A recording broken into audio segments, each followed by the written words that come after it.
In 1957, a member of this church said to me, Camp Pioka needs a nurse for 2 weeks. Why don't you go? Well, in my childhood, I never got to go to camp, so I thought, that sounds like an interesting thing. So I spent 2 weeks at Pioka in 57 with a cabin of 8th grade girls. That was my training time. So then I spent 15 years at Olivet at kids camp, and that was a very dear place to me.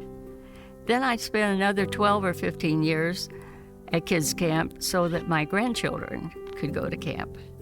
Well, I had the campers, then I had the teen counselors, then they became adult counselors, and then they sent their children to camp. And when I started seeing the grandchildren to come to camp, I knew it was time to pass this privilege on to a lot younger people. My husband, when he retired from Fire and Light, drove a Rise school bus for 22 years. So I had to do some very serious thinking about where I was going to volunteer.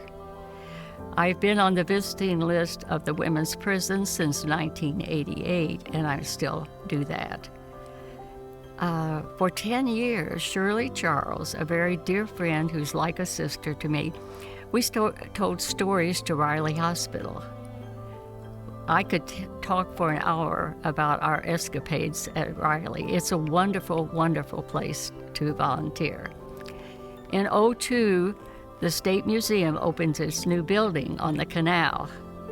That gave me a great opportunity to learn more about Indiana and to host the Naturalist Lab.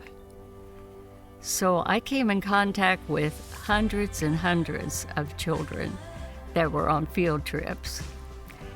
I hosted the lab until the virus came to town and everything shut down.